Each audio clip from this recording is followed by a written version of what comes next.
Hello and welcome to Munsif TV. Today we are honored to be joined by Mr. Abdullah M. Abu Shahwez, Ambassador to the State of Palestine in India. Your Excellency, thank you so much for giving us your precious time. And my first question is, Your Excellency, how do you describe the current situation to the people of India in Gaza, in about the Gaza people, about the hospital system, about the children, about the women? Thank you so much indeed, Mu'nis Anwar, for being here with us today, and at large, many thanks to Munsif TV and of course to your team who's helping here. Indeed, when it came to the situation or health situation in Gaza and Palestine at large, we are talking about a devastating situation that the Palestinian people had been endured for 986 days of continuous genocide, Israeli genocidal war. And when we talk about genocidal war, it's a live stream genocidal war that had been broadcast, and everyone live stream podcast and everyone watch it worldwide, so that Israel did not spare any effort to destroy every aspect of the Palestinian people, starting by killing them, targeting them, and targeting and killing them. And when we talk about how many Palestinians have been targeted and killed, up to date more than 73,000, who was already, we count them and we know their names, but still approximately 12,000 to 15,000 still missing under the rapids and under the destroyed building. Israel destroyed the sewage water in Palestine. Israel destroyed in Gaza in particular. Israel occupied right now approximately 70% of the whole entire Gaza, which was already the overcrowded and the most densely place in the world. Israel not only killed the Palestinian in Gaza, but also in the occupied West Bank. Israel did not stop expanding its settlement. Israel did not stop accusing and demolishing the homes in West Bank. Thousands of the homes had been already demolished. Thousands of Palestinians have been subject to torture and ill treatment in the Israeli jail. So that every single aspect in the Palestinian life had been in a catastrophic situation. But the most pressing issue today is the health situation or the health sector in Palestine. Let me just remind you and all of your respected audience, of course, out of 19 hospitals in Gaza, out of 36 hospitals, only 19 hospitals is still working partially. The other 17 hospitals is Only 19. Only 19 hospital out of 36 hospitals. The other 17 hospitals is completely, utterly removed from the service. Not only this, Israel was uprooted and destroyed all the cemeteries in Gaza and uprooted it, so that up to date thousands of skeletons and human remains is still in the service that we could not reach out to them to rebirth them again because they are in the yellow zone. Again, back to the health situation, it's in a very catastrophic situation, not only in Gaza but also in West Bank. The Palestinian Minister of Health just less than 1 week convened a press conference calling for the international community to intervene. The ministry declared that out of 580 different types approximately of medicine, just only 180 is still found. 97 different types of medicine that is needed to the patient, to the cancer patient, to the treatment of the cancer patient. Only 50 of it is still found and the other is still missing. Last year, in the same exact period, we conduct, as a Palestinian Minister of Health, conducted 65,000 different types of surgery. This year, only 19,500 had been conducted in the same exact period. For the same exact period, 11,000 Palestinians surgeries had been postponed, so that the life of thousands of Palestinian patient is on the brinks of death. They're very close to be. We are very close to lose those patients. It's not only due to the lack of medicine, but many of the needed and necessary medical equipment and health equipment is still missing in Palestine. And all of this is due to the Israeli strangulation financial measures. Just to make the story short, the health system in Palestine is in the brinks of collapse. How do you assess the international response to the ongoing conflict and humanitarian emergency, actually? No, when you say that conflict, it's not conflict, it's the Israeli occupation conflict when two parties have a disagreement in one issue. This is not conflict. This is the Israeli occupation to the Palestinian territory. This is not our word. This is what India acknowledged. This is what the international law say. This is what the recent advisory opinion from the International Court, from the ICC and the ICC was announced that this is an Israeli occupation. This is what the international community, the United Nations, this is what the American long time ago used to acknowledge it as the Israeli occupation. So it's not conflict at all, and we cannot mix between the conflict that happened between many countries and the Israeli occupation. When it came to the international community also, and it is stands towards this occupation, much to do it. If there is a will, there is a way, and it seems that yet the international community did not have the will to end the Israeli occupation. What the message would you like to convey to the people of India regarding the suffering of Palestinian civilian? India have great slogans such as the world is one family. It's the Indian soul, or the Indian main slogan that they use even to treat the other country. India, for the Indian people, every life is matter, especially for our distinguished brother, the Hindus, who is not even killing the insects in the ground. So that when it came to those people, to the Indian people who believe that the world is one family, whom is not killing even, or just care about every life is matter, even the insect's life.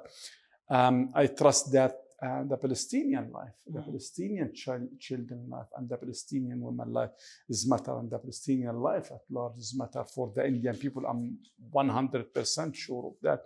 But the issue is, yet our message did not reach out to the Indian people at large. Yet our message did not, or the truth is not exposed.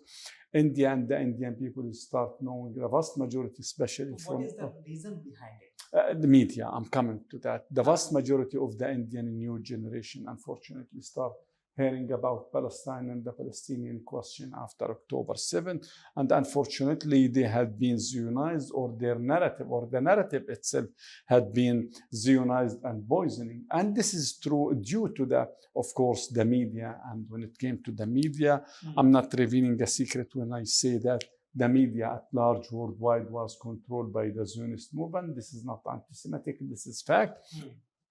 And part of the mainstream media, unfortunately, here even in India, is used to receive the Israeli ambassador every once in a while, and even they did not give me the chance to counter his propaganda, or to counter his narrative, so that the media is playing a crucial role in hiding the reality, in hiding the truth from the Indian people and from the international community at large. Also, the social media worldwide is controlled also, and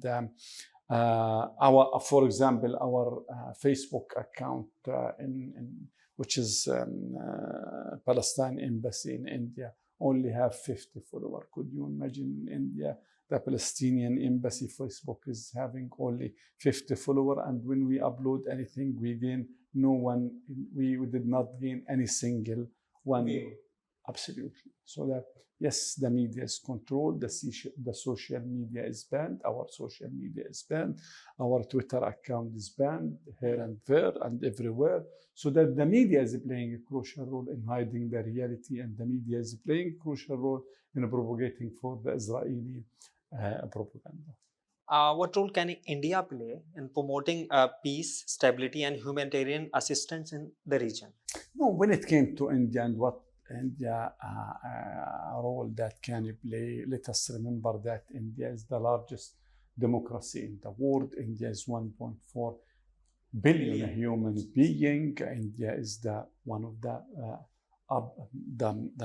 the biggest economy in the world. India is the champion of the South. India is used to be and will continue to be. We in the South will continue to look to India as the big brother. So that this is a responsibility, and India also looking to be a permanent representative in the Security Council. This means that this is a responsibility, not only privilege, so that India can play a crucial role to bring the peace to not only to the Middle East, everywhere around the world. India can play a crucial role in this particular issue. When it came to the humanitarian situation, India is the biggest exporter of the medicine worldwide. India is the manufacturer of the medicine for the whole entire worldwide world. India health system or capacity is providing health service for 1.4 billion human beings, so that adding to them another 5 million Palestinians, it will not be affected at all. They will not feel it at all. So that if there is a will in the India, and I already discussed this issue and raised my voice with the Indian government through the Ministry of Foreign Affairs and through, of course, your channel and your screen, I would like to call and to appeal for the people of India. It's the exact time for you to help and to come to help the Palestinian people. When it came, and the Palestinian children and women, when it came to the medicine and health issue, if it is not you as the Indian people, then who? If it is not now, then when? What is the current current essential supplies such as food, medicine, and medical equipment in Gaza? What do you exactly need in a medical facility from India? No, I already submitted, and I can share with anyone the list, because I'm not expert, I'm not a doctor in profession, so that I will not go to. But mainly the cancer, the medicine that is treating the cancer, the filter for the kidney failure, filters. There is a special filters for them, and of course the liver and others. So that, and there is many equipment that we are in desperate need. I can share it, or my office can share it with anyone who will going to reach out to us, so that we can share the list of the needed medicine and needed equipment. How are Palestinian hospitals and healthcare workers coping under the present circumstances? We as a Palestinian official, of course, and Palestinian government employee, we did not received our salaries, our full salaries, since 2021 because of the Israeli devastating financial measures. Up to date, we did not receive our salaries, and we used to receive 20%. Last month, we already received only 2,000 shekel, which means less than 20% of our salaries as ambassador, at least. The same exact issues apply for the health sector employee whom is not receiving their full salaries, and this affect. And of course, everything is affected by the economic and the financial strangulation, the measures that imposed by the Israeli occupation against the Palestinian government at large. And in particular, the main sector that had been affected is the health sector and the education sector, mainly the health sector, which is deal with the daily suffering of the Palestinian patient and daily life. What message would you like to convey today the people of India and the Indian government regarding the Palestinian cause? When it came to Indian people, my main message will be, and I will continue to be, that We, the Palestinian, have a story. We have a history. We have a history, deep-rooted history. It's the exact time for you, the Indian people, to listen to us, to come to ask us, and to give us the chance to tell our story. It's very important. You cannot judge us just out of your beliefs of the other side or out of your belief of our cause. It's the exact time to know more about the Palestinian question, to know more about the Palestinian suffering. To the India government, I used to discuss all of these issues with officially discussing it, and I used to submit even many times a lot of official letter. What did we request from India? Again, India can play a crucial role to bring the peace to the Middle East and to the entire world. Do you see any realistic prospect for a ceasefire and a long-term political situation in near future? When you talk about ceasefire, this means that there are two armies fighting against each other. This is not the exact case in Palestine. We did not have army. Even in Gaza, there is no army. Exactly. It is only the Israeli well-equipped military army which launched a genocidal war in Gaza. How could you talk about war in, not on? It's war on Gaza, war that launched against the entire Palestinian people.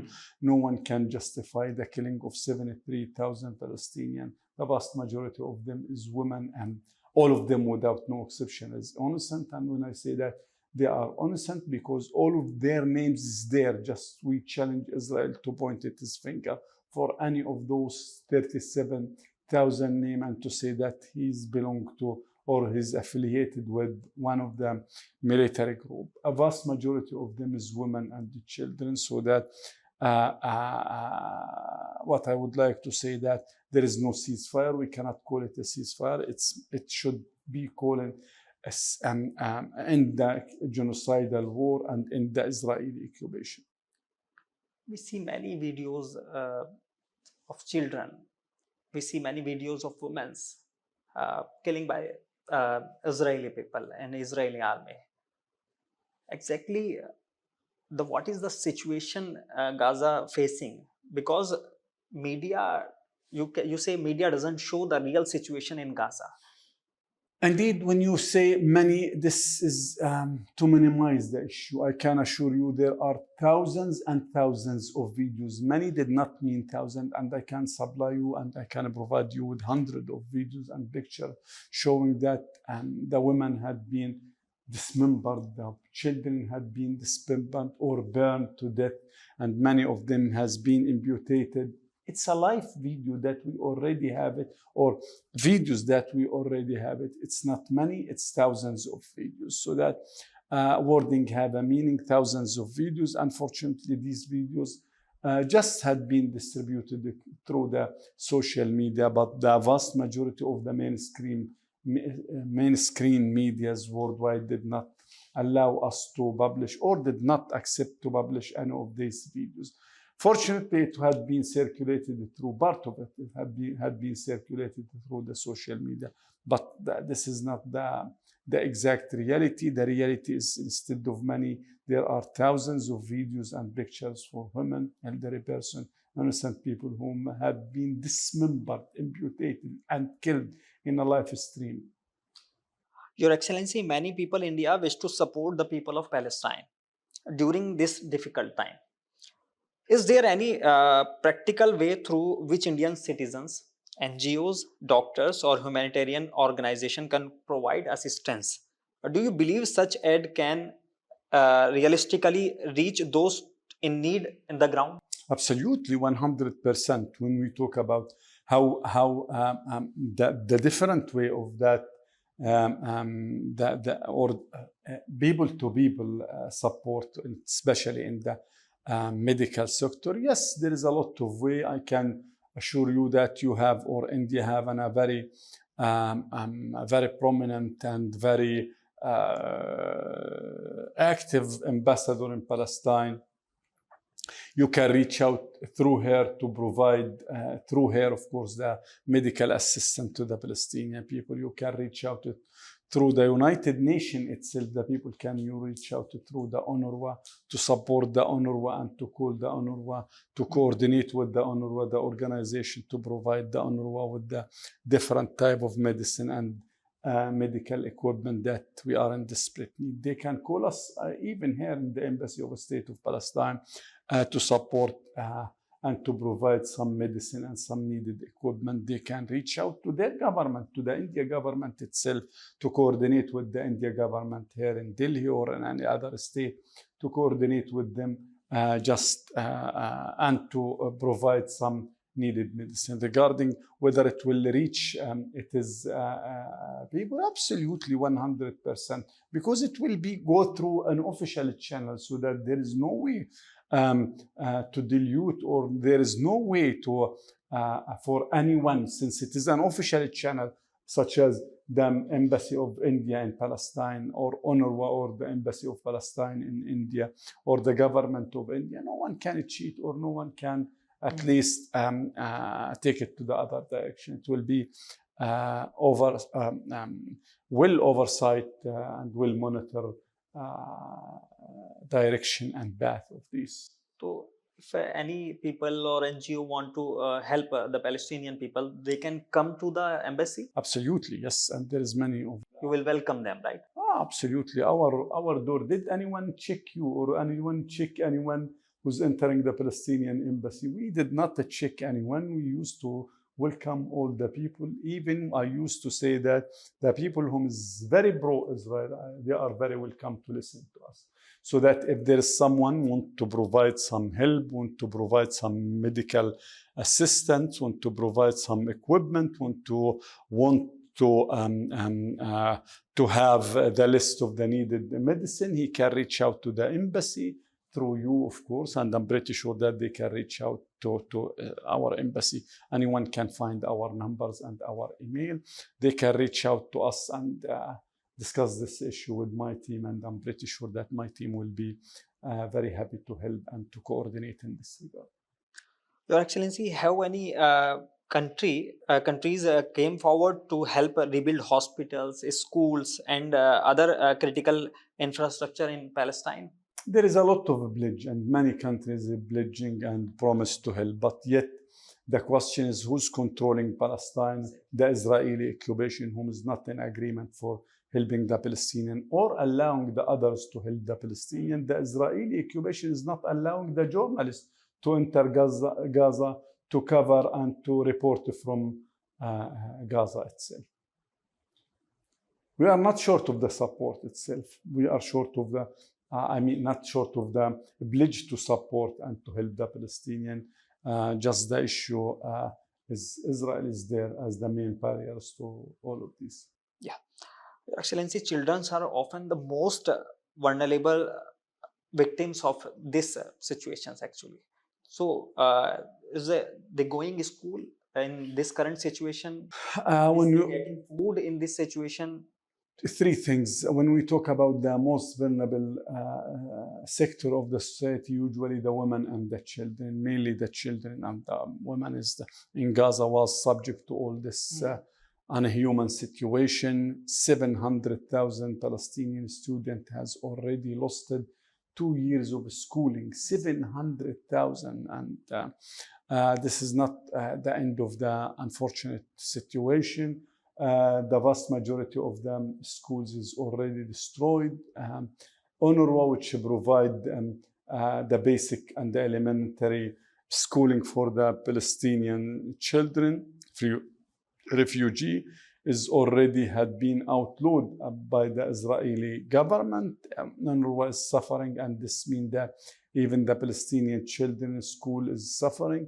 UNRWA, which provide the humanitarian assistance and schooling to the Palestinian people, is in a very economic and financial strangulation situation. So that much to talk about it, but mainly the children, yes, and the malnutrition of the children is there, still is there.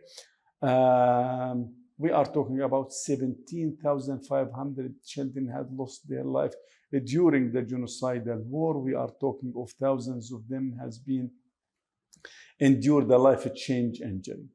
many of them has been amputated also, unfortunately. Exactly. Your Excellency, the international community often reacts strongly when schools, hospital, or civilian infrastructure are affected in conflict around the world. In Iran also, we see attacks on school. They uh, they actually many people feel that the suffering of Palestinian people includes children in school and patients in hospital has not received the same level of attention. Do you believe there is an double standard, the international response regarding Iran or regarding Gaza? No, when it came to the attacking of the school, yes, and you mean the school that unfortunately the American and the Israeli attacked it in Iran and killed approximately 150 girls plus in that school, in that tragic, and that horrible, that terror attack against the children in Iran. Yes, and it gained a lot of concern. But when it came to the Palestine and the Palestinian people, unfortunately, as I told you, 17,500 Palestinian children have been killed, but yet the international community still paying us the lip services. The international community still have, yes, double standard and hypocrisy. It's clustered clear, especially from the Western country. When it came to Russia, for example, the Western country imposed 30,000 different types of sanctions against Russia in the last 4 years.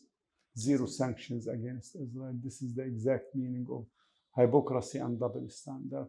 The vast majority of the fanatic, messianic maniacs, Jewish settlers have a dual citizen, which means that they are Israeli citizen and other Western citizens. And American, vast majority of them is American, British, French, and others. Okay. Many of the killers, many of the terrorists whom serve in the Israeli army is came from French. Many of them, thousands of them, came from United States of America, France, United Kingdom, and other Western country, and no one of them face any charge. No one of them face any consequence for his crime because of double standard. Because this is the Palestinian and this is the Israel and this is the double standard and the hypocrisy. Last, Your Excellency, finally, what message of hope and resilience would you like to share with viewers of Munsif TV and audience across India? Now, when it came again to Munsif TV and at large the Indian people, yes, we still have the hope. We will not lose the hope. We learn from your ancestor. We learn from you as Indian people long time ago, 100 years ago. If you ask any Indian, will you be free? Only the optimistic people, only the ones whom have the hope at that time, the Indian people whom led the resistance movement in India, that they have the hope to be free and they gain the hope. We learn a lot from you and we will continue to learn and we will continue to follow you as Indian people to gain our freedom, and one day we will be free people. Thank you so much for giving us your precious time. Thank you so much. We are honored to have you on Munsif TV.